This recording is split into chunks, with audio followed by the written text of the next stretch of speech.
আমার মেয়ের জামাই আমারে বলতেছে যে আপনার মেয়ে অনেক ছোট। আমি ওকে ইয়া করতে গেলে সে নাকি শুধু ব্যথাই পায়, আমি নাকি তো ওকে শুধু কষ্টই দিই। তো আগে যদি জানতাম যে ওর মা হয়ে আপনি এত সুন্দরী, এত ইয়াং মানুষ, তাহলে আপনার মেয়েরে না বিয়ে করে আপনারাই বিয়ে করতাম। তো বন্ধুরা, আমার জীবনে একটি ঘটে যাওয়া ঘটনা আপনাদের আজ শেয়ার করব। তো আমার নাম হচ্ছে নাজমা খাতুন। আমি বিয়েবাড়িয়া থেকে বলছি। যাই হোক, তো আপনারা আমার গল্পটি শুনে যদি ভালো লাগে তাহলে অবশ্যই আমার ভিডিওতে একটি লাইক দিবেন, আর বেশি বেশি শেয়ার করে অন্যকে দেখার সুযোগ করে দিবেন। তো চলুন বন্ধুরা, আমার গল্পটি শুরু করা যাক। তো আমার বিয়ে হয়েছিল একটা মধ্যবর্তী ফ্যামিলিতে। তো আমার হাজবেন্ড খুব ভালো। তো ভালোই দিন কাটছিল আমাদের দাম্পত্য জীবনে। তো আমার বিয়ের 3 মাস পরে আমার পেটে বাচ্চা আসে। তারপরে তো আমার হাজবেন্ড আমাকে অনেক আদর করতো। আর আমার যখন বাচ্চা পেটে আসছিল এই সংবাদ পাওয়ার পরে, তখন উনি আমাকে আরো বেশি বেশি করে আদর করতো, বুঝছেন?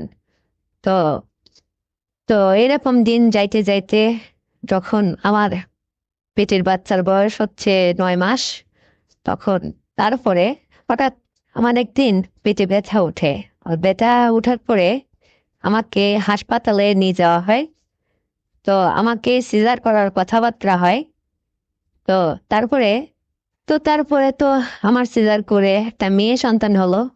তো মেয়ে হওয়াতে সবাই খুশি। সবাই নাকি বলে যে প্রথম সন্তান নাকি মেয়ে হলে অনেক ভালো হয় কপালটা।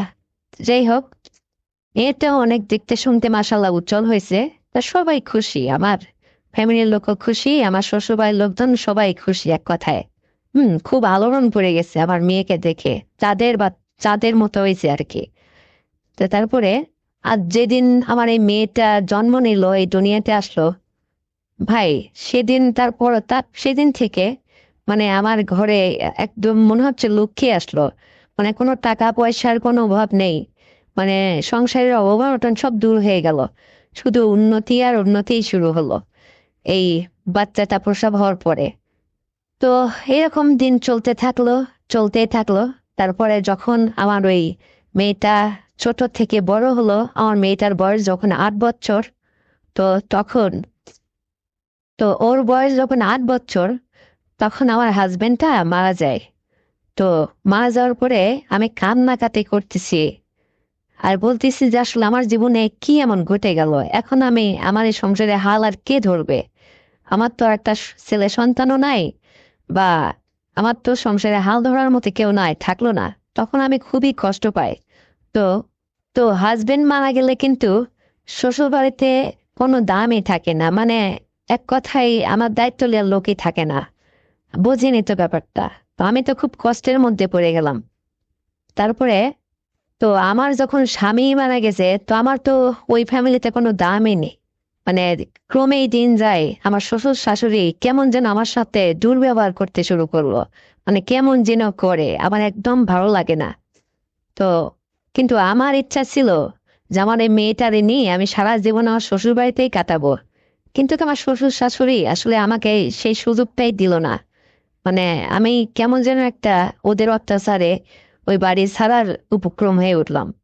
তো তারপরে হ্যাঁ, মানে শ্বশুর শাশুড়ির অত্যাচারে আমি ওখানে আর টিকতেই পারলাম না। তো আমি আমার মেয়েরে নিয়ে আমি আমার মায়ের বাড়ি চলে আসলাম। তো মায়ের বাড়ি চলে আসে, এখানে থেকে আমার মেয়ের এই স্কুলে ভর্তি করে দিলাম। মেয়ে স্কুলে পড়াশোনা করতে থাকলো। তো তারপর হঠাৎ একদিন মেয়ে আমাকে প্রশ্ন করে বসে, কারণ মেয়ের বয়স তো তখন 8 বছর বয়স, মেয়ে তো তখন একটু বোঝে। তা মানে বলে, আম্মু, আমার আব্বু কোথায়? তা আমি তখন বললাম যে তোমার আব্বু তো পরপারে চলে গেছে, সে আর কখনো ফিরে আসবে না। তখন মেয়ে এটা বুঝে বুঝে একটু কান্নাকাটি করতে লাগলো। তারপর মেয়ের বয়স যখন 12 বছর হলো, তখন হঠাৎ একদিন মেয়ে আমাকে প্রশ্ন করে যে, মা, তুমি কি বিয়ে শাদী করবা না, এরকমই থাকবা? তখন আমি বললাম, না রে মা, তুমি এখন বড় হয়েছো, আগে তোমার বিয়ে শাদী দিয়ে নেই, তারপরে যদি কপালে ভাগ্য থাকে তখন না হয় আমারটা আমি দেখবো, না হয় না হবে। কিন্তু তোমারে যতদূর পারি লেখাপড়া করায় একটা ভালো পাত্র দেখে আগে বিয়ে তোমারে দিয়ে নি, তারপরে আমারটা আমায় পরে দেখবো আমি। তো তারপরে মেয়ে তখন আবার আমারে বলে যে মা, আমি তো তোমার ছেলে না, মেয়ে মানুষ। তো আমার বিয়ের শাদী হয়ে গেলে আমি তো পরের ঘরে চলে যাব। আমি তো আর সারা জীবন তোমার কাছে থাকার মতো না। যেহেতু আমি ছেলে না, আমি মেয়ে মানুষ। তো আমি থাকতে থাকতে না হয় তোমার এই বিয়ে শাদী দিয়ে দিতাম। তখন আমি আবারও বললাম, না রে মা, মানে আমি যদি বিয়ে করি, তোমার বিয়েটা হওয়ার পরে না হয় আমি করব, সেটা পরে হবে। তো যাই হোক, তারপরে আমার ইচ্ছা ছিল যে আমার মেয়েকে বড় এ দেশের একটা ডাক্তার বানাবো। কিন্তু হঠাৎ একদিন অনেক দূর থেকে একটা বিয়ের প্রস্তাব আসলো, ছেলে নাকি ইঞ্জিনিয়ার। তো আমার মেয়ে তো ছোট। তা আমি তাকে বললাম যে আসলে আমার মেয়েটা ছোট, এভাবে তো এত ছোট অল্প বয়সে তাকে বিয়ে দেওয়া যায় না। তো সে তখন আমাকে বলছিল যে পাত্র নাকি অনেক ভালো ইঞ্জিনিয়ার, ফ্যামিলি ভালো, মানে বিয়েটা দিয়ে হলে নাকি ভালো হতো আর কি, আমার মেয়েটা ওখানে সুখে থাকতো। তো দ্বিতীয় মাধ্যম উনি আমাকে এই কথাটা বলল। তো তারপরে এখন এত কিছু বলার পরেও তো ওই ছেলের বাড়ির লোক বলতেছে যে আপনার মেয়ে রেখে নিয়ে যাই আমরা কি ওই মানে মাঠে কাজ করাবো নাকি হাল চাষের কাজ করাবো? আপনার মেয়ে আমাদের ওখানে সুখেই থাকবে। আর ও ছোট হয়েছে তো কি হয়েছে, আমাদের এখানে থেকে লেখাপড়া করবে, সংসারও করবে, লেখাপড়াও করবে, কোনো সমস্যা হবে না। তো আমি তখন বললাম যে ঠিক আছে, মানে একটু মত দিয়ে বসলাম। তারপরে তো আমার আশপাশের সবাই আমাকে বোঝালো যে মেয়ের যেহেতু ওই ফ্যামিলিতে গিয়ে কোনো কষ্ট হবে না, তো যদি আপনি এই মুহূর্তে উঠাই দিতে না পারেন, তাহলে শুধু কাবিন করে রেখে দেন, তারপরে দেখা যাবে। তখন আমি এত মানুষের আগ্রহ দেখে তখন সবাই ভাবলাম যে আসলে সবাই এত করে যখন আগ্রহ করে বলছে, তো ঠিক আছে, তখন আমিও রাজি হয়ে গেলাম, কি আর করা। তো তারপরে তো আমি রাজি হয়ে যাওয়ার পরে তখন ওদের আবার আমি বললাম যে আমার তো আসলে টাকা পয়সা নাই, আমার এই বিয়েতে, মানে মেয়ের এই বিয়েতে আমি তো কোনো কিছু দিতে পারবো না, যেহেতু আমার টাকা পয়সা নাই।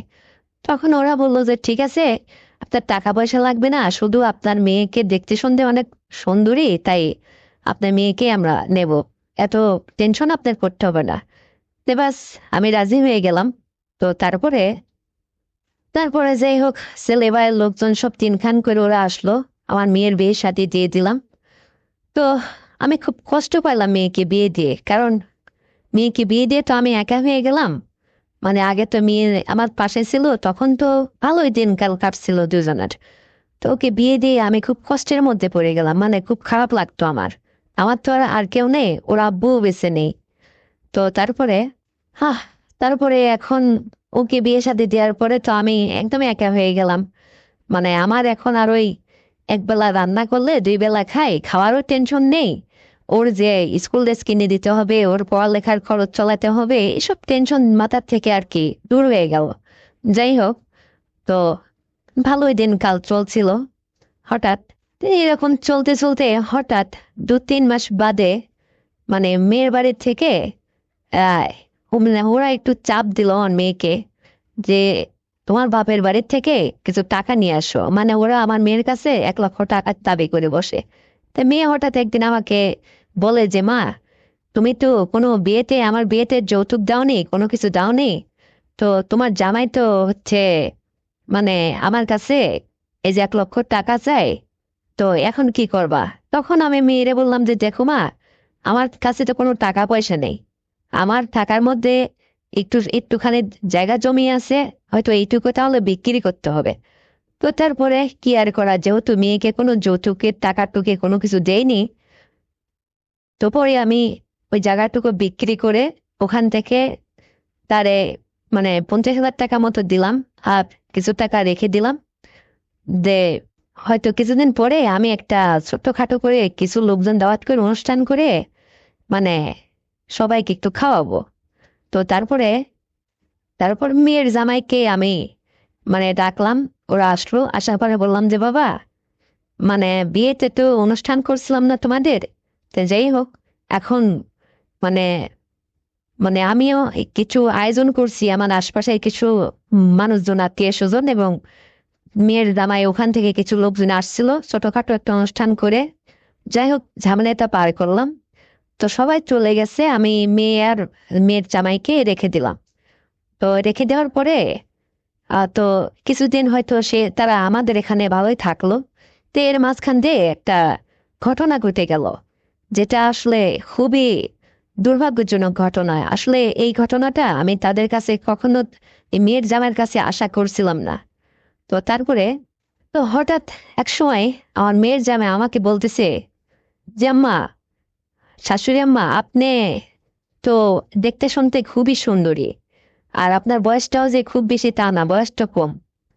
তো আপনার এইটা হচ্ছে প্রথম সন্তান। তো আপনি বিয়ে শাদী করেন, বিয়ে শাদী করলে বিয়ে শাদী করে জীবনযাপন করেন। তা আমি দেখলাম যে আমার মেয়ের জামাই এত বড় কথা আমি তার শাশুড়ি আমার মুখের উপরে বলে বসলো। মানে আমি একটু লজ্জাবোধই করলাম। তো তারপরে মানে মেয়ের জামাই হয়ে আমার মুখের পরে এত বড় একটা কথা বললো, আমি ভাবতেই অবাক। মানে আমি লজ্জায় কিছু বলতেই পারছিলাম না। তো তারপরে হঠাৎ একদিন, এরকম চলতে চলতে হঠাৎ মানে আমার মেয়ে হচ্ছে তার খালার বাড়ি এক বেলার জন্য আমাকে বললো, জাম্মু, অনেকদিন তো খালার বাড়ি যাওয়া হয় না, মানে আমাদের 1 গ্রাম পরেই তার খালার বাড়ি। তা বললো যে আমি না হয়ে যাই একটু ঘুরে আসি। তো যাই হোক, মেয়ে ওর খালার বাড়িতে গেল, যে বললো যে দুপুর হলেই আমি চলে আসবো। তো আমি বললাম যে ঠিক আছে মা, যাও। তো গেল। তো এখন বাড়িতে আমি একলাই রয়েছি। এখন আমার মেয়ের জামাই আমাকে বলতেছে যে আপনি একটু এদিকে আসেন, তাই বলে আমাকে রুমে ডাক দিল। আমি ভালো বুঝে রুমের মধ্যে ঢুকলাম, ঘরে গেলাম যে কি হয়েছে বাবা। তখন আমাকে সে মানে বললো যে একটু আগে আসেন, এদিকে আসেন। আমি কেমন যেন, আমি ভাবছিলাম যে সে হয়তো তার নিজের গোপন কোনো কিছু হয়তো আমাকে বলবে, বা কোনো সমস্যা হয়েছে এটা মনে করে তার কাছে আমি আগে গেলাম যে কি হয়েছে বাবা বলো। তখন সে হঠাৎ করে আমাকে আমাকে মানে পাক মেরে খাটের উপরে ফেলে দিল, ফেলে শুয়ে দিল, শুয়ে আমার মুখে হচ্ছে দিল, মানে মুখ চেপে ধরলো। তো আমার যখন এইভাবে মুখ চেপে ধরে মানে আমার আমাকে আমার বুকের উপর শুয়ে আমাকে আমার সঙ্গে আমার কাপড় তুলে মানে আমাকে কোনো একটা কিছু করার চেষ্টা করছে, আর খুবই জোরাজোরি করছে। তখন আমি মানে চিল্লানোর জন্য খুব চেষ্টা করছি, মানে আমার মুখে একদম লাল হয়ে গেছে, চিল্লাতে পারতেছি না, কত আওয়াজ করতে পারছি না যে কাউকে ডাক দিয়ে কিছু বলবো। তো এইভাবে খুব জোরাজোরি করতে থাকলাম। তো জোরাজুরি করতেছি যে কাউকে কিছু বলবো, কিন্তু আমার মুখ চেপে এমন করে ধরে রাখছে যে আমার মুখ দিয়ে কোনো যেন সাউন্ড না বের হয়। আর সে আমার বুকের উপরে অলরেডি চেপে বসছে। তো তারপরে তো আমি তো ওই বাসাতে সালোয়ার কামিজ ব্যবহার করতাম না, আমি শাড়ি পরে থাকতাম। তো সে আমাকে ওই মানে এক টানে মানে শাড়ি উঠায় ফেলছে, বোঝেনি তো। উঠায় সে আমাকে ওইভাবে করতে লাগলো, আর বলছে যে কেমন একটা মেয়ে দিছেন, হ্যাঁ, এরকম এত ছোট মেয়ে দিছেন, মানে ওকে দিতে গেলেই কান্নাকাটি করে, পারে না। তো আপনিই তো ভালো, ওর চেয়েতে আপনিই তো হচ্ছে কম বয়সী, বেশি মজা। এই বলতে বলতে সে তার কাম সেরে নিল, বুঝতেই তো পারছেন। এখন আমি শাশুড়ি হয়ে যখন অলরেডি সে এটা আমাকে করেই ফেললো, গেঁথে দিছে, তখন আর আমি কি আর করার, তখন চুপচাপ করে পড়ে রইলাম, ওর মতো সেরে ফেললো। সেরে উঠে বসে বলতেছে হ্যাঁ, ও নিতে পারে না, ও একটু দিলেই মানে কান্নাকাটি করে, বলে এত এত এটা হয় নাকি, মানে আমাকে খুব জুলুমবাজ মনে করে। তো যাই হোক, এইসব পরে তে আমি দেখলাম যে মেয়ে ছোট, আর সেই রাগের আগে সে আমাকে আজকে এটা করে বসলো। তো দেখেন এত পাজি জামাই, আর শেষ পর্যন্ত এই মেয়ের অপবাদ দিয়ে মানে আমি যে শাশুড়ি, আমাকে ধর্ষণ হতে হলো তার হাতে। তো এই জন্য বলতেছি যে এরকম জামাই যেন কারোর কপালে না জোটে। আর আমি খুবই কষ্ট পাইলাম, আর এই কথা কাউকে শেয়ার করতেও পারছিলাম না বন্ধুরা। তাই এই গল্পটি আপনাদেরকে শেয়ার করলাম। যদি মানে খুবই কষ্টের সহিত গল্পটা আপনাদের মাঝে আমি শেয়ার করলাম। তো যদি গল্পটা আপনাদের একান্তে ভালো লেগে থাকে, তাহলে ভিডিওতে একটা লাইক দিবেন, আর আমার চ্যানেলটিকে সাবস্ক্রাইব করে সবসময় পাশেই থাকবেন এরকম আরো নতুন নতুন গল্প পেতে। এটা আমি আমার জীবনের গল্প আপনাদের মানে শেয়ার করলাম। তো ঠিক আছে বন্ধুরা, ভালো থাকবেন। শুভ বলছো না? হ্যাঁ, কে? হ্যাঁ রে বাবা, আমি বিউটির মা। তুমি চিনতে পারতেছো না আমার কণ্ঠ শুনে? ও, তো কি হয়েছে? না রে বাবা, কিছু হয়নি। তুমি আসতেছো কখন তাই বলো আগে। কথা আছে তোমার সাথে আমার। ও, আমি একটু সিরাজগঞ্জে আসতে চাচ্ছি। কি কথা, মোবাইলে বলা যায় না? আগে বলো, তুমি ফিরছো কখন? আগে এটা বলো। কেন? কি হয়েছে এত জরুরি ফেরা লাগবে? মোবাইলে কি বলা যায় না? হ্যাঁ রে বাবা, মোবাইলেই যদি সব হতো তাহলে তো হতোই। তুমি ফিরছো কখন তাই বলো। তুমি বাড়িতে আসলে আগে আমার সঙ্গে দেখা করবে, যত রাতই হোক তোমার, বুঝতে পারছো? চাচি, তবু একটু বলো না। দেখো, আমি সিরাজগঞ্জে একটা কাজের জন্য আসছি, আমার ফিরতে সত্যিই রাত হবে। আর বাইরে যখন আসছি আমাকে টেনশন দিয়ে রাখো না। কি হয়েছে একটু খুলে বলো তো। হ্যাঁ গোল ছেলে। আরে এই যে বিউটির আব্বা, অর্থাৎ তোমার চাচা, সে ইটের ভাটায় কাজে চলে গেছে। এখন আমার বাড়িটা ফাঁকা। 1 সপ্তাহ পরে নাকি সে আসবে, এই কথা বলে গেছে। তুমি আসলে আমি তোমার সঙ্গে কয়েকটা দিন আগে ওই যে টাকা নিয়েছিলাম তোমার কাছ থেকে, এই টাকাটা তুমি নাকি আমাকে এইভাবে শোধ করতে চাইছিলে। আর এইটাই সুযোগ, বুঝতে পারছো? এই জন্য বলছি। তাই নাকি চাচি? সত্যি বলছো? চাচা বাড়ির থেকে চলে গেছে? হ্যাঁ রে বেটা, সত্যি বলছি, তোমার চাচা আজকেই টয় টোপলা বেঁধে নিয়ে সে ইটের ভাটায় দূরে কাজে চলে গেছে। সে বলে গেছে 1 সপ্তাহ পর বাড়ি ফিরবে। আর এইটাই সুযোগ। এই একটা সপ্তাহ নিয়মিত তুমি আমার কাছে কিন্তু আসবে। দেখো, আমি কিন্তু তাছাড়া তোমার ওই নগদ টাকা পরিশোধ করতে পারবো না। আর তুমি আমাকে দেখেই তো বলছিলে যে তোমার নাকি মন চাইছে আমাকে দেখে। আর এটি তো সুযোগ তোমার টাকা শোধ করার, বুঝতে পারছো? আর দেখো, আমি আজকে সেজে গুজে সুন্দর হয়ে থাকবো। আর তোমারই অপেক্ষায় আছি, এই জন্য তো এত জরুরি তোমার খোঁজ খবর নিচ্ছি। তোমায় আসো, কোথায় আসো, কি করতেছো। মানে আজকে রাতের মধ্যে আমি এসব বুঝিনি, তোমাকে চাই আমি, বুঝতে পারছো? একটু জরুরি চলে এসো বাবা, কোথাও রাত থেকো না কিন্তু। আমি তোমার অপেক্ষায় থাকবো। ও, তাহলে তো আমাকে খুব দ্রুতই বাড়ি ফিরতে হবে। আচ্ছা চাচি, ওই বিউটি কি বাসাতে আছে নাকি কোথাও গেছে? আপনার বাড়িটা তো ফাঁকা নেই, যেহেতু মেয়ে আছে, একটু সমস্যা হবে না? না রে বাবা, বিউটির যে পরীক্ষা শেষ হয়ে গেছে, ওর খালার বাড়িতে বেড়াইতে গেছে। সেও 5-7 দিন বলে গেছে আসবে না। আমি একদমই একা বাড়িতে পড়ে আছি। আর এইটাই তো সুযোগ। এই জন্যই তো বলতেছি, তুমি প্রত্যেক দিন কমপক্ষে 1 থেকে 2-3 বার আমার কাছে কিন্তু আসবেই। আর আমি তোমার আশাই করতেছি। দেখো, তোমার ওই বুড়ো চাচা, ও দিয়ে কিছু হয় না, বুঝতে পারছো? আমার মানে কোনো রকম হয়ই না। আর আমিও তোমার মতো এরকম হ্যান্ডসাম একটা ছেলের সঙ্গ পেতে চাই, বুঝতে পারছো? অনেকদিন ধরে আমি তোমাকে মনে মনে ভাবছি যে তোমাকে যেভাবে হোক একটা বার আমার কাছে চাই। আর এইটাই সুযোগ। আর তুমি আসলে আমাকে একটা বার ইয়ে করে দেখো না, তোমার যে কতটা ভালো লাগবে। তখন তোমার বারবার আসতে মন চাইবে। দেখো, আমাদের আসলে গরিব মানুষের কথা কি বলবো রে বাবা। মানে কখন যে কি দরকার হয়, তোমার কাছে যে ভবিষ্যতে আবারও কিছু টাকা পয়সা চাই, তাহলে তো তুমি দেবে, কিন্তু পরিশোধ করার তো আর আমার লাইন নেই। আর এইটাই আমার পরিশোধ করার একটা লাইন। তুমিও কিছু টাকা পয়সা দেবে, আর আমিও মাঝে মধ্যে তোমার কাছে এইভাবেই, বুঝতে পারছো? তোমাকে সব কিছু দিব।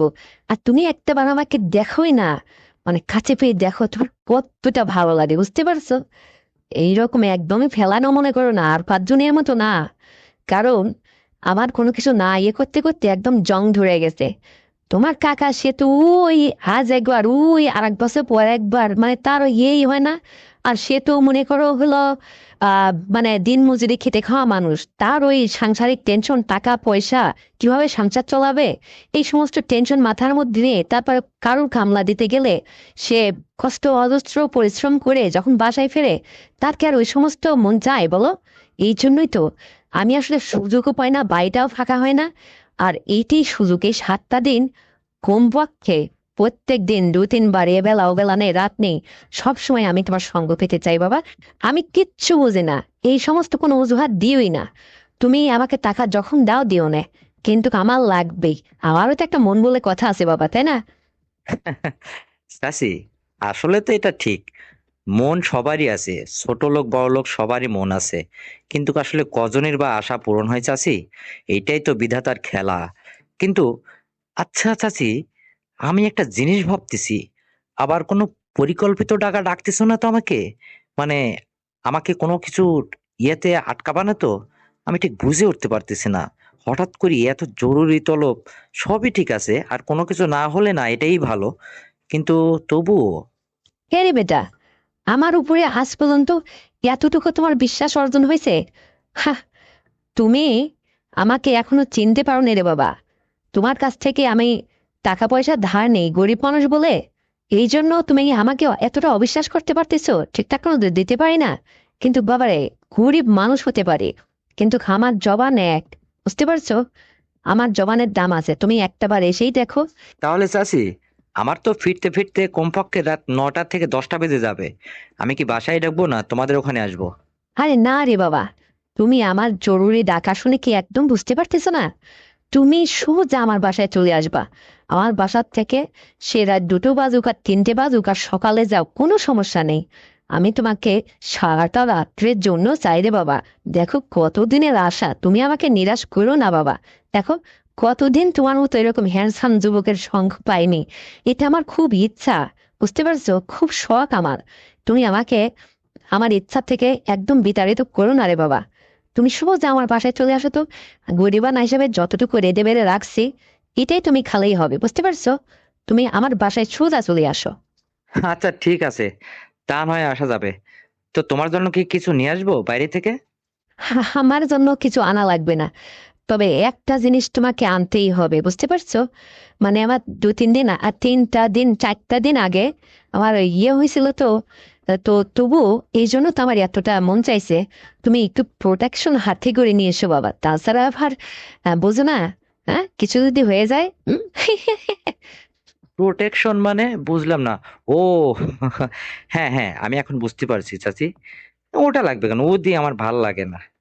আচ্ছা, তাহলে তোমার যা ভালো হয় তুমি তাই করো। তবুও আমি তোমাকে চাই আজকের মধ্যে।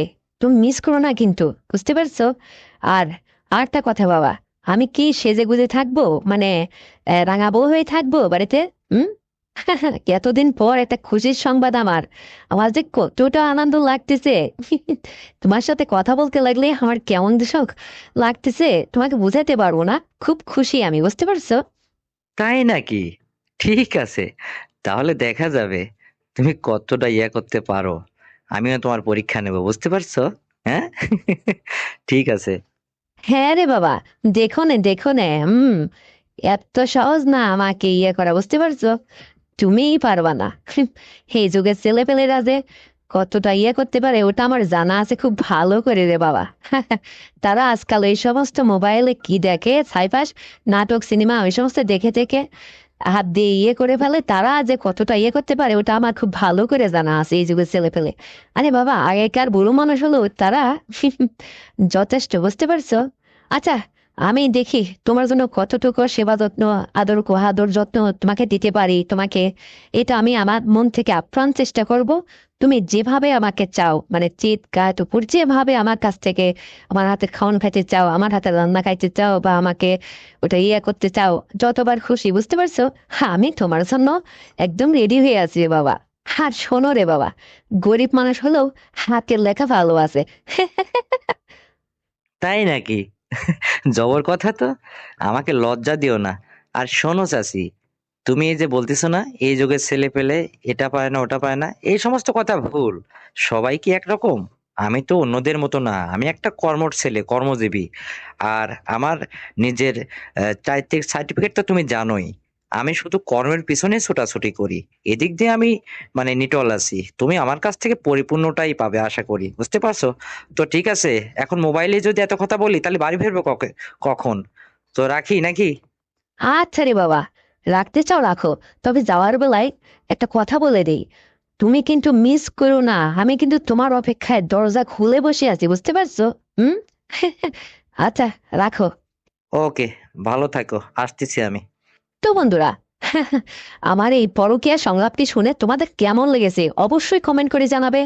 আর আমার চ্যানেলটিকে এক্ষুনি সাবস্ক্রাইব করে দাও, ভিডিওতে একটা লাইক দাও, আর শেয়ার করে অন্যকে দেখার সুযোগ করে দাও।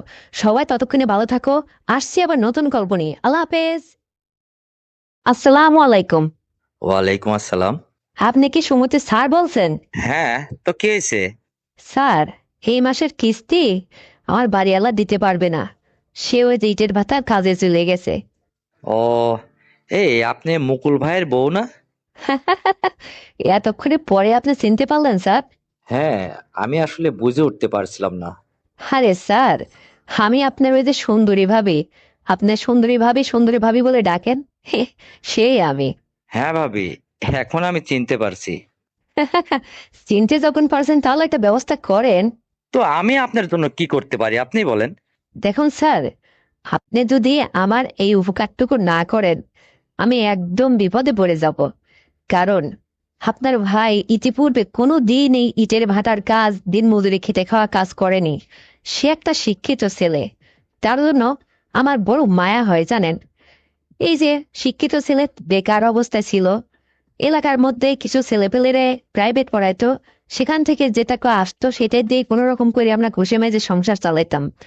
তারপরও দুইটা ছেলে মেয়েকে মানুষ করতে যেয়ে মাঝে মধ্যে আপনাদের অফিসের শরণাপন্ন হয়ে আপনাদের সাহায্য নেই। কিন্তু এই মাসের এই কিস্তির টাকাটা আর আমি কোনোভাবে মেলাইতে পারছি না। তো এই জন্য আমি আপনার শরণাপন্ন হয়েছি। আপনি যদি একটু সাহায্য না করেন ভাই, তাহলে তো আর আমি বাইরে উঠতেছি না। এই জন্য আপনাকে রিকোয়েস্ট করতেছি। কিন্তু ভাবি সবই তো আমি বুঝলাম, এই মায়া ভরা কথা, এই বাস্তব জীবন কাহিনী, এটা কি সমিতির অফিস শোনে? আপনিই বলেন, এখানে আমি কি করতে পারি? দেখেন, আপনার হাতের মধ্যে সবকিছু। আপনি চাইলে আমাকে এই মাসটা উপকার করতে পারেন। আপনি যেভাবে চাইবেন আমি সেইভাবেই রাজি আছি। বোঝেন না আপনি? এখন তো বিপদে পড়ছি ভাই, গরিব মানুষ। আমি একটা শিক্ষিত মেয়ে। কিন্তু দেখেন, এই অভাবের তাড়নায় বিশ্বাস করেন ভাই, বলতে গেলে আমার কান্না আসে। আমি এই পাশের বাড়ি জিয়ের কাজ করতেছি, এটা কাউকে বুঝতে দিচ্ছে না। আমি আপনার ভাইরে ভালোবেসে বিয়ে করেছিলাম, হয়তো সে আজ আমার বাবা মাকে এই দায়ী করতে পারছি না। তাই নিরুপায় হয়ে গোপনে পাশের বাড়িতে জিয়ের কাজ করে মানে দুইটা সন্তানদের লেখাপড়া করায় মানুষ করতেছি। আর ওই যে আপনার ভাই, সে ওই যে কোনো দিন যে কাজ করেনি, দিন মজুরি খেতে খাওয়া কাজ করেনি, সে আজকে নিরুপায় হয়ে ইটের ভাটার কাজে চলে গেছে। এই কষ্টটা আমি কাকে শেয়ার করব? আপনিই বলুন ভাই, আমি যে বড় বিপদে আছি। আপনি আমাকে এইটুকু সাহায্য করুন। আমি যদি আপনার বোন হতাম, তাহলে কি আপনি আমাকে সাহায্য করতেন না? আরে, এ এই সুন্দরী ভাবি, আপনি এইভাবে কান্নাকাটি করবেন না তো। থামেন আপনি, দেখি আপনার একটা কোনো ব্যবস্থা করা যায় কিনা। হ্যাঁ ভাই, আপনি একটা ব্যবস্থা করেন, তা না হলে আমি একদম চলতেই পারবো না। আমার মান ইজ্জত কিচ্ছু থাকবে না।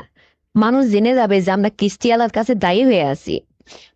আরে সুন্দরী ভাবি, গিভ অ্যান্ড টেকের দুনিয়া। আসলে তো কেউ খালি খালি উপকার করে না। আমি আপনার একটা শর্তে উপকার করতে পারি, যদি আপনি আমার সঙ্গে একটু সময় দেন আর কি। পারবেন? সেটা কেমন করে? আরে আপনার কান্না থামান, আর একটু রিল্যাক্সে আমার সাথে কথা বলেন। আমি আপনার সব ব্যবস্থাই করব। আমি আপনাকে সত্যি আশ্বস্ত দিচ্ছি, আপনার সব ব্যবস্থাই হবে। কান্না থামান তো, ওই নেকা কান্না কানবেন না। বিপদে পড়ছেন, আমার কাছে সাহায্যের হাত বাড়াইছেন, আমি আপনাকে সাহায্য করব। তবে আমার কিছু শর্ত আছে, কথাটা যদি আপনি মানেন তাহলে আমি আপনাকে সাহায্য করব। তাছাড়া কি খালি খালি কেউ সাহায্য করে? আচ্ছা বলেন, কিভাবে সেটা করবেন আপনি? ভাবি, আমি বলতেছিলাম কি, আসলে আমার কথায় মাইন্ড করবেন না। আপনি যদি একটা সময় সময় করে আমার সঙ্গে আসতে পারেন, তাহলে আমারও হতো, আর আপনাকেও আমি সমস্ত বিপদের হাত থেকে রক্ষা করতাম। পারবেন? আরে ভাই, আমি তো আপনাকে সেটাই বলছি, কিন্তু সেটা কি করে, কিভাবে? আহ, আপনি এখনো এটা বোঝেননি। আমি আপনাকে আসলে যেটা বোঝাইতে চাইছি, এটাই তো সমস্যা। মানে আপনি আমার সঙ্গে পার্সোনালি একটা সময় সময় দিবেন। বুঝতে পারছেন? তাহলে কি হবে? আর সেখানে সময় দিয়ে আপনার সঙ্গে আমার কি করতে হবে? ও মাই গড, আমি কারে কি বোঝাইতেছি? তার মানে এখনো আপনি আমার ভাষা বুঝতে পারেননি? আচ্ছা ঠিক আছে, আপনার উপকার আমি করতে পারবো না। আপনি আপনার মতো থাকেন। ওই অফিসের স্যাররা যখন আপনার বাড়ির পর যে টাকার জন্য প্রেশার দেবে তখন বুঝবেন ঠেলা। তো রাখতেছি। এই না না, রাখবেন না, রাখবেন না, শোনেন শোনেন। আরে আমি বুঝতে পারছি। আমি এই কথাটা আপনার মুখ দিয়ে আমি শুনতে যাচ্ছিলাম। আপনি তো আমাকে ক্লিয়ার করে বলার সাহসই পাচ্ছেন না। আরে বোকা ছেলে, আমি তো বুঝতে পারছি আপনি আমাকে কি বলতে চাইছেন। আমি বুঝি না এটা? ও, তাই নাকি? তো বুঝতে পারছেন, তাহলে এত নাটক করতেছেন কে? আমার কাছে বেশি চালাকি দেখাচ্ছেন? না রে ভাই, আমি আসলে আপনার মুখ থেকে এই কথাটা শুনতে চাইছিলাম যে আপনিই বলেন। আমি ক্লিয়ার হই কথাটা। তো আপনি যখন পার্সোনালি আমাকে ডাকতেছেন আমি তো জানিই কেন। কিন্তু ভাই, আমার একটা কথা কি জানেন, মানুষের যখন মানুষ উপকার করে আমার মনে হয় নিঃস্বার্থে করাটাই উচিত। আমি আপনাকে তো পরের মাসে ঠিকই পুষিয়ে দিতাম। জাস্ট একটা মাসের জন্য একটু হাওলাত মনে হয় চাইছিলাম। আর আপনি তার বিনিময়ে আমাকেই সময় দিতে হবে আপনার সাথে, এই প্রপোজ করে ফেললেন আমাকে। একবার আগে পিছে ভাবলেন না? হা, হায় রে দুনিয়া। এই জন্যই তো ভাই, আসলে কি যে বলবো, মানুষ অন্যায় অপরাধ করে কেন? দেখেন, এই সমস্ত চাপে যখন মানুষের আর কোনো কুল কিনার থাকে না, টাকা পয়সার চাপে, টাকা পয়সার ভয়ে, বাণিজ্য হারানোর ভয়ে, মানুষের চোখের আড়ালে থাকার কারণ থাকতে চায় মানুষ। এই কারণে নিজের সবকিছু বিলাই দিতেও একদম দ্বিধা করে না। আজকে তাই আপনি আমাকে করতে যাচ্ছেন, কিন্তু দেখেন, এটাকে বলা হয় ব্ল্যাকমেল। দেখেন, আমি কিন্তু আসলে আপনার কাছ থেকে এটা আশা করছিলাম না। আমি আপনার কাছে একটু সাহায্য চাইছিলাম, আর আপনি আমাকে বিনিময় করতেছেন। তো বিনিময় যখন করবেন, এটাও একে কি সাহায্য বলে বলেন? তাহলে তো আমি, আমাকে নিলেন গিভ অ্যান্ড টেক, আমাকে নিলেন আর আপনি আমাকে দিচ্ছেন, এটাই তো। তাহলে সাহায্য কোথায় হলো বলেন? শোনেন ম্যাডাম, এই আপনার এই সততার কথা আর এত এই আবেগী কথা, এই দিয়ে জীবন সংসার চলে না। আপনি যদি আমার সাহায্য নিতে চান, আমার পরিষ্কার কথা, আপনি আমাকে সময় দিবেন। 1-2 দিন সময় দিতে হবে আপনাকে। তাহলে আমি আপনাকে সম্পূর্ণ দায়ভার নিয়ে নেবো। এই টাকা আপনাকে আর দিতে হবে না পরের মাসে। যদি রাজি থাকেন তাহলে আমাকে ফোন করে জানিয়ে দেবেন, বুঝতে পারছেন? হ্যাঁ, সবই তো বুঝলাম রে ভাই, কিন্তু উপায় তো আর নেই। আপনি তো দারুণভাবে একটা সুযোগ নিয়ে বসলেন ভাই, কিন্তু আপনি তো জানেন যে আমি নিরুপায়। তাই তো ঠিক আছে, কি আর করা, তো কোথায় আসতে হবে স্যার? শোনেন ভাবি, আমি যশোরের ছেলে। আমি এখানে রুম ভাড়া করে থাকি, আর একলাই থাকি, সমস্যা হবে না। আপনি আমার রুমের অ্যাড্রেস দিয়ে দিচ্ছি। জাস্ট ওই একটা টাইমে ওখানে চলে আসবেন। আসলে তারপরে কিছুটা সময় দেবেন, তারপর আবার চলে যাবেন। বাস আপনার কাজ হয়ে যাবে। আর শোনেন, ওই একদিনে না কিন্তু না, 2-4টা দিন একটু সময় দেন। যদি ভালো লাগে তাহলে আপনি আসবেন, বুঝতে পারছেন? শুধু তাই না, আপনাকে বিনিময়ে আরো কিছু আমি আপনাকে গিফট করব। আপনাকে আমার ভারী পছন্দ হয়েছে। দেখেন না, ফিল্ডে গেলে আপনার দিকে আমি ফ্যাল ফ্যাল করে তাকায় থাকি। সুন্দরী ভাবি, সুন্দরী ভাবি বলে ঠাট্টা করি। আসলে এটা আমি মন থেকে বলি, বোঝেন না আপনি? সবই তো বুঝলি রে ভাই। কি আর বলার, দুঃখও হয়, হাসিও পায়, কষ্টও আসে মনে। আসলে কোনো পরপুরুষের সাথে এই জীবনে আমি আসলে যাইনি তো, এই জীবনের প্রথম। তাই আমার গাটা ভীষণ ছমছম করতেছে আপনার কথা শুনে। আর শোনেন, হ্যাঁ আমি যাব, যেহেতু বিপদে পড়ছি। জীবন মানে যুদ্ধ, আসলে এটা আমি জানি। তবে ভাই, ওই একটা দিনে আর দাবি করেন না। আচ্ছা ভাবি, আপনার কথাই থাকলো। কিন্তু আমার একটা কথা আছে, যদি আপনার ভালো লাগে তাহলে আপনি চাইলেই আসতে পারবেন। আপনার জন্য আমার দরজা খোলা। আর আপনার যখনই ছোটখাটো হেল্প লাগবে, আমি এটা আপনাকে করব, কথা দিলাম। কারণ আমারও খুশি মনে হচ্ছে যে যাকে চোখে দেখে এত ভালো লাগলো, তাকে আমি আসলে পাইতে যাচ্ছি। সবই উপরওয়ালার খেলা। বাবা, হ্যাঁ আপনি দেখছি মহা খুশি হয়ে গেলেন। হ্যাঁ, হাতে যখন বিপদে পড়ে সামসেকেও এসে তখন ইয়ে করে। তো আমার হয়েছে তাই রে ভাই, আমি একটা শিক্ষিত মেয়ে, সুন্দরী মেয়ে, আর আমার বাবাও টাকা পয়সাওয়ালা কম না।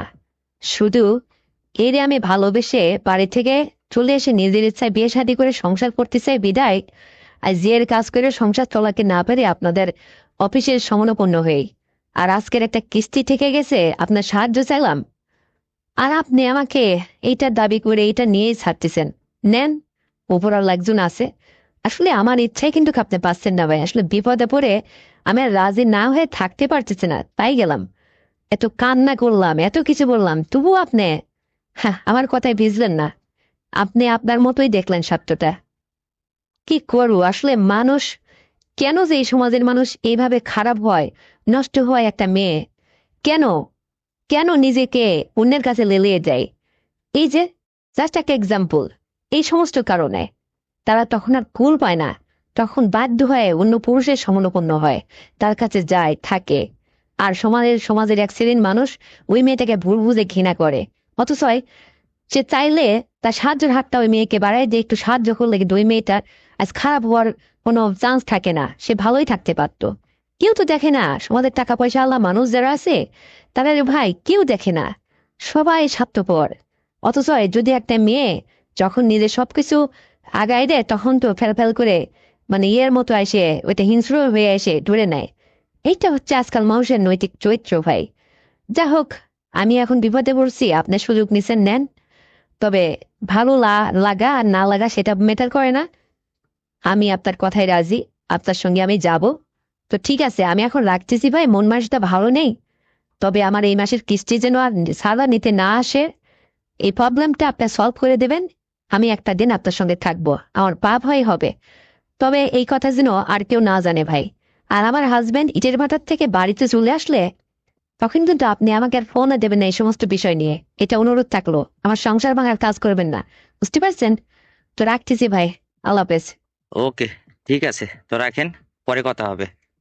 তো বন্ধুরা, এই গল্পের মধ্যে আসলে একটা মেয়ে কেন জীবনের নষ্টর দিকে চলে যায়, এইটাই তার উদাহরণ দেওয়া হয়েছে।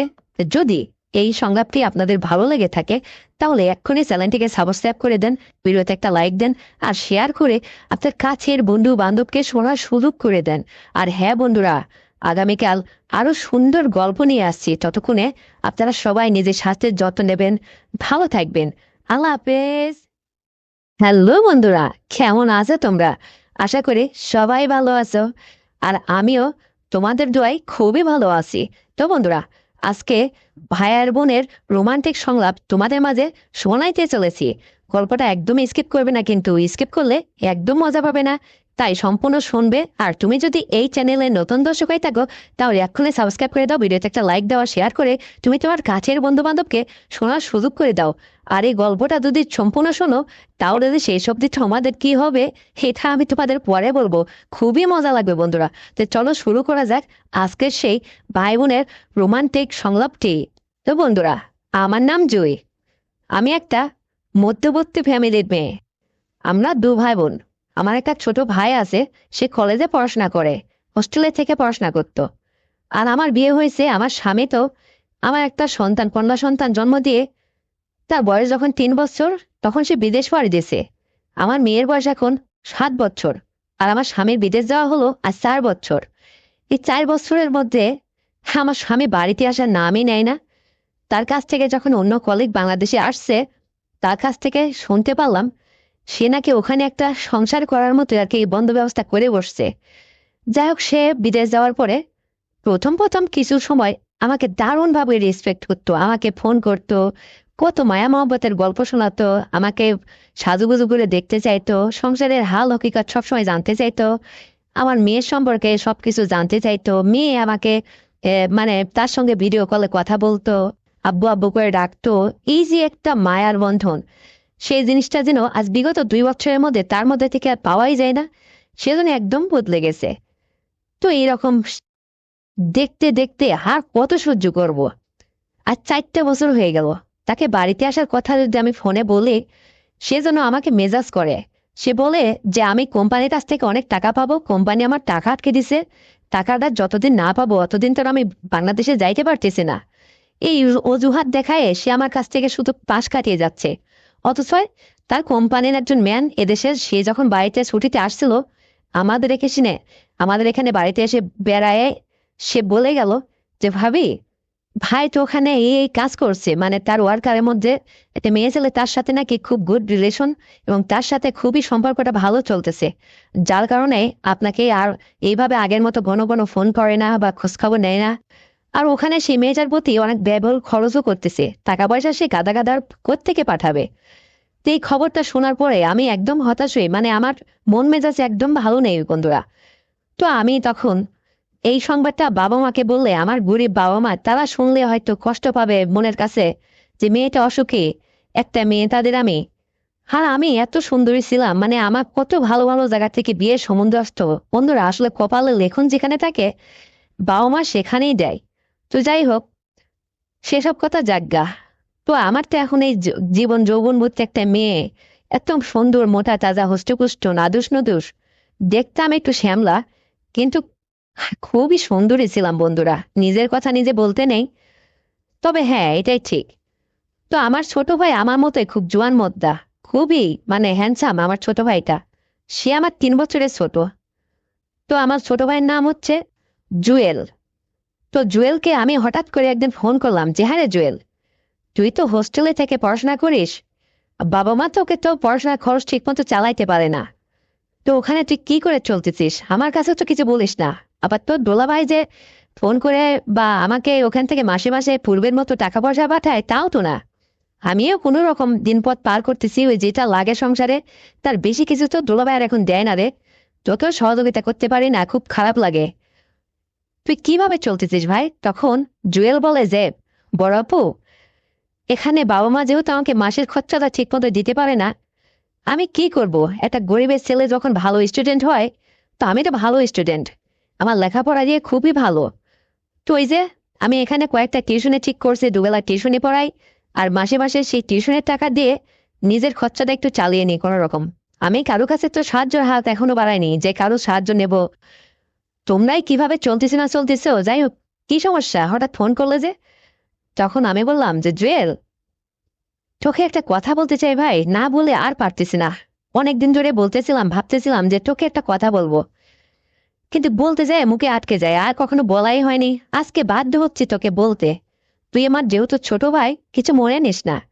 যদি আমার কথায় তুই রাধে থাকিস, তাহলে তুই তোর মধ্যে রাখবি, আর যদি রাধে না থাকিস তাও তোর মধ্যেই সীমাবদ্ধ রাখবি। এই কথাটা যেন আমাদের দুভাবনের বাইরে কেউ না জানে। তখন জুয়েল বলল যে, ঠিক আছে বড় আপু, তাই হবে। তুমি নিশ্চিন্তে কথাটা বলে ফেলো তো। কি হয়েছে? কোনোদিন তো তোমাকে কোনো কিছু দিয়ে সাহায্য করতে পারলাম না। তোমার ভাই হয়ে কি করলাম? এই স্টুডেন্ট লাইফে কি বা করব? যখন চাকরি বাকরি হবে তখন নয় একটা দেখা যেত, কিন্তু এই অবস্থায় তোমাকে আমি কি দিয়ে সাহায্য করতে পারি? কি বলবা তুমি, বলো তো? তখন আমি বললাম যে, জুয়েল, তোর টাকা পয়সায় প্রত্যাশী না রে আমি। আমার স্বামী বিদেশ আছে ঠিক আছে, সে মাস শেষে মানে কিছু একটা খরচার টাকা পাঠায়, আমার মা মেয়ে সেটা কোনো রকম ভাবে একরকম চলে যায়। আমার শ্বশুর শাশুড়ি আমার বাড়ির মধ্যে থাকে না, সে ওই তার বড় ছেলের কাছে, তাদের কাছে থাকে, খায়। মেয়েটারে নিয়ে জানিস আমি এই যে সংসারে একা পড়ে আছি রে। তোর ভাই যাওয়ার আগে এই যে একটা বাড়ি কোনো রকম করে চারটা রুম বিশিষ্ট একটা বাড়ি করে রেখে গেছে। এই বাড়িতে এইভাবে পড়ে আছে, আর কোনো পরিবর্তন নেই, একটা ইটও গাঁথতে পারলাম না। তো যাই হোক, সংসারে তো আর কোনো আমার অভাব অনটন নেই, আমার যেটা আসলে অভাব সেটাই তোকে বলতে চাইছি রে। তখন জুয়েল বলতেছে, আপু ঝটপট বলে ফেলো, কিসের অভাব তোমার? টাকা পয়সার অভাব নেই, ভাতের অভাব নেই, পোশাকের অভাব নেই, তাহলে কি অভাব তোমার বলো তো? তখন আমি বললাম না, হ্যাঁ জুয়েল, আমার যে অভাব সেটা শুনলে তুই চমকে উঠবি। চমকে উঠিস না ভাই, আসলে এটাই বাস্তব, আমি তোকে না বলে আর পারতেছি না রে। দেখ না, তোর দুলাভাই তো 4টা বছর বিদেশে আছে, সে বাড়িতে আসার নামই নেয় না। এদিকে তোর এই রকম উঁচু লম্বা জোয়ানমধ্যে বোনটা কোথায় যাবে বল? আমার এমন কেউ নেই যে তার সাথে যায় সম্পর্কে জড়িয়ে যাব, বা আমার ছোট দেবরও নেই, বা আমার আগের মতো কোনো বন্ধু বান্ধব সেও নেই, কলেজের কোনো পার্টনারও নেই যে কাউকে এই কথাটা শেয়ার করব। আর আমরা গরিব হলেও একটা মান সম্মান ঘরের মেয়ে আমি। যাক, বুঝিসই তো, নিজের মান সম্মান বজায় রাখতে অনেক কিছু মুখে চাপা রেখে সহ্য করে যেতে হয়। আর মেয়েদের তো বুক ফাটে রে, মুখ ফোটে না, কাউকে আমার কষ্টের কথা শেয়ার করতেও পারি না। এখন তুই যেহেতু আমার একটা জোয়ান মধ্যে হ্যান্ডসাম ছোট ভাই, এখন উপযুক্ত হয়ে গেছিস, বড় হয়ে গেছিস, তাই রাত্রে শুয়ে শুয়ে তোকে নিয়ে অনেক কিছু জল্পনা কল্পনায় ভাবতেছি রে। তোকে নিয়ে অনেক স্বপ্নে পাহাড় পাচ্ছি আমি, যে তোকে দিয়েই আমার হবে। কারণ তোর দুলাভাইয়ের এই অভাবটা, এই গ্যাপটা তুই একমাত্র পূরণ করতে পারবি, আর সেটা তোকে দিয়েই হবে, তোকেই আমি সিলেক্ট করছি। তোকে আমি কি বলতে চাইছি এতক্ষণে নিশ্চয়ই তুই কিছুটা হলো বুঝতে পারছিস, নাকি বুঝিস নি? তখন জুয়েল বলে, বড় আপু, তুমি যে আবার কি বলো না, আমার মতো এরকম ছোট মানুষ তোমার কি উপকার করতে পারবো, আর দোলাভাইয়ের বা কোন গ্যাপে বা আমি পূরণ করতে পারবো? তুমি যে উজলামা পাহাড়ের মতো আমার একটা বোন, সুন্দরীও তো কম না, তবে যে মোটা মানুষ, আমি তোমাকে কি উপকার করব বলো? আমি কি পারবো তোমার সাহায্য করতে? তখন আমি বললাম যে, হ্যাঁ রে পাগল, অবশ্যই তুই পারবি। পারবি না মানে? তুই আমার ছোট ভাই হলেও আমি তোর বড় বোন, তবে ব্যবধানটা 2-3 বছরের, যে এমন কি আছে, চলবে তোকে দিয়ে। তবে শোন, তুই যদি আমাদের এখানে থেকে লেখাপড়া করতি, মানে আমি তোকে বলতে চাইছি, ওখানে ওই হোস্টেলটা তুই ছেড়ে দে, ছেড়ে দিয়ে সোজা আমাদের এখানে চলে আয়।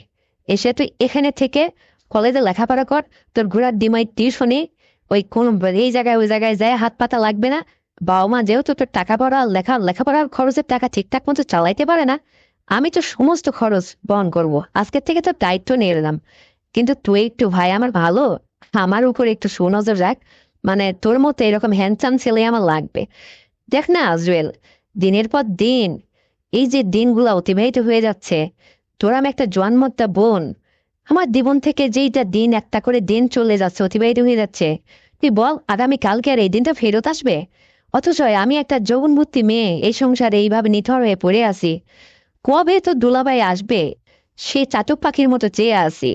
আবার শুনেছি সে নাকি ওখানে একটা মেয়ের সাথে সম্পর্কে জড়িয়ে গেছে, মানে আমাদের প্রতি তার আর কোনো রুচিই নেই। তাহলে এখন কি হবে? আমি কি এইভাবে পড়ে থাকবো? আমি তো আর সহ্য করতে পারতেছি না রে। তুই আমাকে এই বিষয়ে একটু সাহায্য কর। মানে তুই আমি বলতে চাইছি এটাই, যে তুই যদি এখানে থেকে পড়াশোনা করতি, তোর খরচটাও আমি চালিয়ে নিতাম। আর আমার সংসারে টুকিটাকি এটা যে কোনো কাজ, যে কোনো কিছু কেনাকাটা তুই এগুলা করতি। সংসারে তো একটা গার্জেনও দরকার হয়, সেটা তো নেই। আমার দেখিস না মুরব্বী শ্বশুর, সে তো বড় ছেলের ওখানেই থাকে, বড় ছেলের ওখানেই খায়। আমার এই ধার উধার এখানে আসেও না, খোঁজও দেয় না। যদি ফোন করে ডাকি যে আমার এটা কেনা লাগবে বা এটা বাজার করতে হয়, তাহলে এক ঝলক সে এসে ওটা করে দিয়ে আবার চলে যায়। না, আমাদের প্রতি কোনো ইয়েই নেই তার। তারপরে আমার ছোট ভাই আমাকে বলতেছে যে বড় আপু, এত কষ্টের মধ্যে আছে, তুমি আগে বলো না কেন? আগে বললেই পারতা, আমি তোমার ছোট ভাই হয়েছি, তাতে কি হয়েছে? নিজের কষ্টকে চাপা দিয়ে রাখা মানে একটা বোকামো কাজ। তুমি এই কথাটা আগে বললে না কেন? আমি যে কষ্টের মধ্যে আছি, আমি কি আর এখন ছোট আছি আপু? আমি তো বড় হয়ে গেছি। আমি তো আমার কলেজের কত বান্ধবীদের সাথে এখন আড্ডা মারি, ঠাট্টা মারি, কত মেয়েদের নিয়ে এদিক সেদিক ঘুরতে যাই। আমি এটা করবো কেন আমার এরকম জোয়ান মধ্যে বোন থাকতে?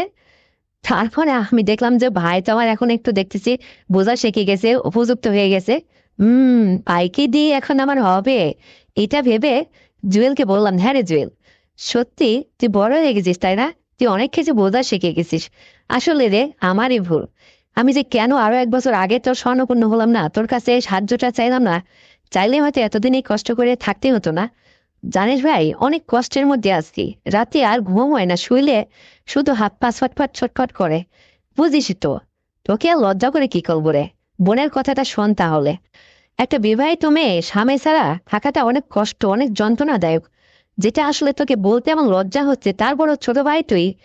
কিন্তু তোর যেহেতু সাহায্য আমার দরকার, এই জন্য তোকে না বলে আর পারতেছি না, অবশ্যই তো তোকে বলতেই হবে। পরে পাশে তো তোকে কত কিছু শেয়ার করব, তখন লজ্জা করেই থাকবে। এই জন্যে তোকে আগে আমি বলে রাখতেছি রে। শোন, তুই আমাদের এখানে যখন এসে থাকবি না, চোখে রাতে আমি অনেক সাজুগুজু করে দেখাবো। আর আমি তো কত সুন্দর কোল ভরা তোর বোন রে। তোর বড় বোন হলে কি হবে? তুই তো আমার উপযুক্ত হয়ে গেছিস, অনেক হ্যান্ডসাম। আমার মতো উঁচু লম্বা, কত সুন্দর, একদম খাপে খাপ মিলে যাবে। তুই আমাকে সাহায্য করতে পারবি না? আমার আসলে দরকার, বুঝতে পারলি? তো সাহায্যটা দরকার। মানে আসলে তুই আমাকে সপ্তাহে 3-4টা দিন যদি একটু সময় দিস, মানে আমাকে একটু সহযোগিতা করিস, মানে তোর দোলাবার গ্যাপটা আর কি আমাকে পূরণ করবি। তাহলে যাতে তোর দোলাবার অভাবটা আমি আর বুঝতে না পারি, আমার আর কষ্ট না হয়, বুঝতে পারলি? আর তোকেও এ বিষয়ে আমি দারুণ ভাবে সহযোগিতা করবো রে। দেখবি তোর যে কতটা ভালো লাগবে। আবার ওইদিকে তোর লেখাপড়াটাও সুন্দরভাবে চালিয়ে নেব। তোর খরচ বের করবো আমি। তোর কোনো চিন্তাই থাকবে না, তোকে নতুন নতুন পোশাক কিনে দেবো। তোর দুলাভাই মাস শেষে যে টাকা পাতায় আমাদের সুন্দরভাবে মা মেয়ের খেয়ে পরে মানে আরো বেঁচে থাকে, তোর ও দিয়ে আরামে চলে যাবে রে। দেখিস না, তোর ভাগ্নিটার বয়স আজ 7 বছর। তোর ভাগ্নিটাও এখন আস্তে আস্তে মানে বোঝা শিখছে, কিন্তু তুই থাকলে তোর ভাগ্নি অত এখনো বোঝার মতো হয়নি রে। মানে সে কিছু যে মনে করবি বা ভাববে। তুই আমি তো ভাই বোন থাকলে এখানে মাইন্ডের কি আছে? কেমন হবে বুদ্ধিটা? তখন জুয়েল আমাকে বলল, বড় আপু, তোমার যে বুদ্ধি না। তবে একটা কথা বলি তোমাকে, যেহেতু তুমি তোমার স্বামীর বাড়িতে থাকো, আমি তোমার কাছে যাই এই হোস্টেল থেকে এই গাত্তি গুটি নিয়ে যদি তোমাদের বাসার থেকে আমি কলেজ করি বা এখানে লেখাপড়া করি, তোমাদের বাসাতে লং টাইম থাকি, তাহলে তোমার শ্বশুরবাড়ির লোকজন তোমাকে কোনো কথা শোনাবে না তো? তখন আমি বললাম যে না রে জুয়েল, এইরকম বলিস না তো। আমার স্বামীর টাকায় আমি খাই, আমি চলি, এখানে মানুষের কি? কেউ কি আমার দু টাকা দিয়ে কি সাহায্য করে নাকি যে কেউ কোনো কথা বলবে? আর আমার আলাদা বাড়ি, এখানে আমার তো কোনো ভাগভাগই থাকে না রে। এখানে কোনো কথা আসবে কেন? আর আমরা ভাই বোন বলে কথা, এখানে তো প্রশ্নে ওঠে না কোনো নন থার্ড পার্সন মানুষের কোনো কথা আসবে। তুই এই নিয়ে কোনো চিন্তা করিস না, তো এটা আমি মেনটেন করে নেব। আর বাবা মাকে একটু বলে রাখিস, আর আমি ম্যানেজ করে নেব। যে জুয়েলের লেখাপড়া আমি চালিয়ে নেব। আমার যদি বাড়িতে একটা গার্জেন দরকার, আমি একটা যুবতী মেয়ে, এই ছোট্ট শিশুটাকে নিয়ে যে বাড়িতে থাকি, এইটা আসলে ভালো মানায় না। আমারও খুব ভয় লজ্জা দুটোই করে একা এত বড় একটা বাড়িতে থাকি। এই জন্য বাবা মাকে বুঝিয়ে তোর কথা আমি ম্যানেজ করে নেবো। তুই এ নিয়ে কোনো চিন্তা করিস না ভাই। তুই সোজা এখানে চলে আয়। তুই কিন্তু আমাকে এসে দারুণ ভাবে মাস্তি করবি, সুখী করবি। মানে তোর দোলা ভাইয়ের অভাবটা যেন আমি ভুলে যাই, বুঝতে পারলি? তখন জুয়েল বলে, আপু তুমি যে মোটা, তোমাকে কি আমি পারবো এভাবে? দুলা ভাইয়ের মতো কি আর পারবো? তখন আমি বললাম যে হ্যাঁ রে জুয়েল, পারবি না মানে? আরে তোর দুলাভাই তো তোর কাঁধ অব্দি হবে, আর তুই তো অনেক উঁচু লম্বা, বেশ আছিস, তুই আমার সঙ্গে একদমই অ্যাডজাস্ট। আর আমি জানি রে, এটা একটা মানুষের ফিগারের সাথে সবকিছু তার অঙ্গ প্রত্যঙ্গ এটা অ্যাডজাস্ট করে। আমি জানি ওটা অনেক বড় হবে, হ্যাঁ খুব ভালো হবে রে। এই জন্য তোকে বলতেছি ভাই, তুই না করিস না। তুই আমাকে যখন চাইবি, তোর যদি ভালো লাগে তুই যখন চাইবি আমি তোকে তখনই দিব। আমি কখনো না করব না। আমাকে বাজার করে খাওয়াবি, আমার সংসারের টুকিটাকি সমস্ত দায়িত্ব তুই নিবি। মানে এক কথা, আমার ছোট মেয়েটাকেও তুই লেখাপড়া শিখাবি, আমার তাহলে টিউশনি খরচটাও লাগলো না। আমার মেয়েরও বাইরে যেয়ে পড়াশোনা করা লাগলো না। কত দিক দিয়ে আমি উপকৃত হব তোকে পাওয়ার পরে। আর এদিকে আমারও চলবে। কেমন ভাই বুদ্ধিটা বলতো ভাই? তখন জুয়েল বলতেছে, আপু, হ্যাঁ, আমি তো আর সাহস করে তোমাকে কিছু বলতে পারি না। তুমি যখন সবকিছু ভেঙে চুরে আমাকে বলেই দিলে, ঠিক আছে, আমি আর আপত্তি করতেছি না। তাহলে আমি 2-4 দিনের মধ্যে এখান থেকে গাত্তি গুটি ক্লোজ করে সোজা তোমাদের বাড়িতে যেয়ে উঠবো। আর তুমি কিন্তু বাবা মাকে একটু বলে ম্যানেজ করবা, আর ওদিকে যেন কোনো সমস্যা নয়। তবে আপু, তোমার সাথে এভাবে দিনের পর দিন চলতে ফিরতে থাকতে থাকতে যদি আবার একটা কিছু হয়ে যায় বুঝতেই তো পারছো, তাহলে কি হবে একবার ভেবে দেখেছো তুমি? তখন আমি বললাম, হ্যাঁ রে জুয়েল, এদিকে তুই কোনো চিন্তা করিস না, সে ব্যবস্থা আমার আছে। সে কি করতে হবে না হবে, কিভাবে আমরা থাকবো, এটা আমার উপর ছেড়ে দে তুই। এই বিষয়ে আমি খুব পাক্কারে, তোর এ নিয়ে চিন্তা করতে হবে না। তুই কি কখনো সংসার করছিস যে তুই জানবি, বা তোর এই সমস্ত জ্ঞান থাকবে? আমার যথেষ্ট জ্ঞান আছে, আমি এটা দেখবো, তোকে শিখিয়ে নেব। ভবিষ্যতে তো সংসার করতে হবে না, তোকে তো পরের মেয়েকে চালাতে হবে। আর আমার কাছে যদি পাশ করিস না তুই, তাহলে আমার মতে এরকম হ্যান্ডসাম জোয়ান মধ্যে একটা মেয়ে দেখে তোর সাথে বিয়ে শাদীর মধ্য ব্যবস্থা করব, দেখিস জীবনে খুব সুখী হবি, তোর খুব ভালো লাগবে রে। আর আমিও তোকে নানান রকম সিস্টেমে মানে সবকিছু শিখিয়ে নেব, চিৎ কাট উপর, আরো কত রকম কি। তুই কতটা যে খুশি হবি তোকে আমি এখন বুঝাই বলতে পারবো না। মানে পরেতেই বুঝতে পারবি যে তোর জীবনে কতটা সুখী, তুই তুই কতটা ভালো আছিস। কারণ তুই তো এখন উপযুক্ত হয়েছিস, তুই যদি একটু সুখের নাগাল পাস না, তাহলে তোর বারবার এটা পেতে মন চাইবে রে, দেখিস। তখন আমারও খুব ভালো হবে, আর তোরও হবে। আর তোর মতো মানুষের সেবাই আমার দরকার, বুঝতে পারলি? সেই জন্য তো আল্লাহ পাক তোর মতো ভাইকে যে আমার আসলে জীবনে রাখছে ফেলে, এটা আমার দারুণ একটা মানে পাওয়ারে, খুব চরম পাওয়া এটা। আমি তোকে মানে যে পাইতে যাচ্ছি এটা ভেবে তুইও যে রাজি হয়ে গেছিস আসতে, আমার শুনে কতটা যে খুশি হচ্ছে আমি, আমি তোকে বুঝাইতে পারবো না ভাই। আমি চরম খুশি হয়েছি। আমার ভিতরে যে কতটা আনন্দ হচ্ছে যে তোকে পাইতে পাবো আমি খুব কাছে এভাবে নিজের করে। আর তুই আমাকে খুশি করবি, আমি তোকে খুশি করব। আমি পূর্বের দিনগুলোর কষ্টের কথা সব ভুলে যাবো রে। জুয়েল, তুই কি একদম ভাবিস না, তুই চলে আয় তো ভাই, একটু তাড়াতাড়ি চলে আয়। আমার আর দর্শ হয়েছে না, এতটা বছর আমি যে কি কষ্টের মধ্যে আছি, কেন যে ভুল করেছি তোকে আগে না ডেকে। আসলে ছোট ভাই বলে তোকে লজ্জায় আমি কথাটা প্রকাশ করতে চাইছিলাম না। কিন্তু নিজের কষ্টের কথা ভেবে নিজের দিনগুলো অতিবাহিত হয়ে যাচ্ছে, দিনটা আর ফেরত আসবে না, এই কথা ভেবে তোকে আজ না বলে পারছিলাম না রে। তাই তো মুখ ফুসকে সবকিছু বলে ফেললাম যে নিজের কষ্টের কথা চাপা রাখা মানে ফুল বোকামো। ছোট দেবর নেই, বন্ধু বান্ধব নেই, কাদেরকে বলবো বল? বাধ্য হয়ে তোকে বলতে আসলে আমার হলো।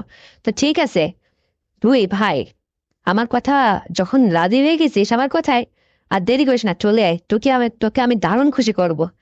তো সবে শোন জুয়েল, তোর যদি ভালো লাগে, আমার আদর আপ্যায়ন তোর যদি ভালো লাগে, তাহলে তার সে ভালো লাগার জন্য যা কিছু করতে হয় আমি তোকে করব। তোকে আমি দারুণ ভাবে মজা দেবো রে, খুবই সুখী করব। দেখিস, তোর টাকা পয়সা বা এই যে রাতে তো ভালো ঘুম হবে, তুই আমাকে সেবা করবি, আমি তোকে সেবা করব। হুম। বিল্ডিং ওয়ালা বাড়ি, কোনো আওয়াজ বাইরে যাবে না। চুটিয়ে মজা করবো তুই ভাবো না, হ্যাঁ? ফাইন হবে, সুন্দর হবে, তাই না? তখন জুয়েল বলতেছে, বড়াপু, তোমার কথা শুনে তো আমার আজকেই হোস্টেল থেকে তোমাদের বাসায় চলে যেতে ইচ্ছে করতেছে। এতদিন তুমি বলনি কেন? আমার যে তোমার কথা শুনে এখনই চলে আসতে ইচ্ছে করতেছে আপু। তখন আমি বললাম, তাই নাকি রে জুয়েল? বলিস কি ভাই? আরে তুই যে এত সহজে রাজি হয়ে যাবি তোর বড় আপার কথা শুনে, এটা ভেবি তো আমার যে ওদিকে কি হচ্ছে রে তোকে আমি বলবো না, তুই এসে নিজে দেখে যা। অনেকটা খুশি হয়েছি আমি, জানিস। আর শোন, তাহলে এই কথা তোর আর আমার মধ্যে কিন্তু পাক্কা, কেউ যেন এই কথা না জানে কখনো, এটা গোপন রাখবি। কাউকে কখনো যেন মানে কেউ যেন না বুঝে, এটা কাউকে শেয়ার করবি না। আর তোর দুলাভাই যে কবে আসবে তার কোনো ঠিক নেই। অতদিন তোকে আমি লেখাপড়া চালিয়ে নেব, আর তুই আমাকে একটু সুনজরে দেখবি, আমাকে এই সমস্ত দিয়ে একটু চালিয়ে নিবি, তাহলে আর আমার কোনো চাওয়া পাওয়া নেই। আর তোকে ভালো সুষম খাদ্য খাওয়াবো রে। তোর শরীরটা আরো বেড়ে যাবে, আরো তোর শরীর সুস্থ হবে, দেখবি হ্যান্ডসাম আরো নায়কের মতো হয়ে গেছিস। তোকে নতুন নতুন পোশাক কিনে দিয়ে সবসময় সাজিয়ে রাখবো, আমার নায়ক বানিয়ে রাখবো। তুই ভাই হয়েছিস তাতে কি হয়েছে রে? আমারও তো শখ করেন একটা নায়কের সঙ্গে স্পর্শে থাকা, পাশে থাকা, বুঝিস না? মানুষ জানবে যে তুই আর আমি ভাই বোন, কিন্তু তোরা আমার মধ্যে সবসময় রোমান্টিকতা চলবে, বুঝিস না এটা? ফাঁক ছেলে। ঠিক আছে ভাই, তো মেয়েটা আসতেছে এদিকে, ও আবার জানতে চাইবে কার সাথে কথা বলতেছি, আবার ওর আব্বুকে যদি কখনো বসে টুকলে দেয়। তো ফোনে তো কখনো আমি কারোর সাথে এত কথা বলি না। তো রাখি এখন নাকি? আর শোন, রাত্রে যদি একটু সময় পাস, বোন না ভেবে একটু প্রেমিকা ভেবে একটু ফোন দিস, একটু রোমান্টিকতা করিস, তাহলে একটু জমবে ভালো। তো লজ্জাটা একটু কাটবে, আমারও একটু লজ্জা কাটবে, দুগা মনে মানে ফ্রি হয়ে যায়, বুঝতে পারছিস? হ্যাঁ। তো ঠিক আছে এখন রাখি। তখন জুয়েল বলতেছে, ঠিক আছে আপু, তুমি যখন এত করে বলছো, তাহলে আমিও কিন্তু ঠিক 2-3 দিনের মধ্যে চলে আসতেছি। আমার আর এখানে থাকতে ইচ্ছে করতেছে না। তুমি কেন আমাকে এত এতটা ভেঙে চুরে বলো নে, তোমার কষ্টটা চাপা রাখছো, আমারও তো আর ভালো লাগতেছে না। তো ঠিক আছে আপু, রাখতেছি। তুমি রাত্রে যদি সময় পাই, তাহলে তোমাকে ফোন করে তোমাকে একটু ভিডিও কলে দেখবো। শোনো আপু, তুমি একটু সাজুগুজু করে সুন্দরভাবে আয়নার সামনে গিয়ে একদম দারুণ ভাবে সাজুগুজু করে একটু পেটিকেট পরে টরে একটু রোমান্টিকতা হিসাবে আমাকে একটু দেখাবে, আমি কিন্তু দেখবো তোমাকে। তাহলে না আমারও মনটা ভালো লাগবে, আর আমি তাড়াতাড়ি সব চেষ্টা করবো, বুঝতে পারছো? তখন আমি বললাম যে হ্যাঁ রে, বোনকে এভাবে তুই দেখতে যাস? ঠিক আছে, তুই যেভাবে দেখতে চাইবি আমি তোকে সেভাবে গুলি খালি দেখাবো রে, তুই দেখিস। কারণ তোকে যে আমার পেতেই হবে। তো ঠিক আছে রাখি। তখন আমার জুয়েল বলল, ঠিক আছে আপু, রেখে দাও। তো বন্ধুরা, আমার এই গল্পটি এই পর্যন্তই ছিল। তো এই আমার এই ভাই আর বোনের এই সংলাপটি শুনে তোমাদের কেমন লেগেছে? যদি ভালো লেগে থাকে, তাহলে এক্ষুনি চ্যানেলটিকে সাবস্ক্রাইব করে দাও, ভিডিওতে একটা লাইক দাও, আর শেয়ার করে তুমি তোমার কাছের বন্ধু বান্ধবকে শোনার সুযোগ করে দাও। আর হ্যাঁ বন্ধুরা, আগামীকাল কিন্তু আরো সুন্দর গল্প নিয়ে আসছি। ততক্ষণে সবাই তোমরা নিজের স্বাস্থ্যের যত্ন দেবে, তোমার পরিবারের খেয়াল রাখবে, আর তোমার ছোট্ট শিশুকে নিয়মিত স্কুলে পাঠাবে, এই প্রত্যাশায় আল্লাহ হাফেজ।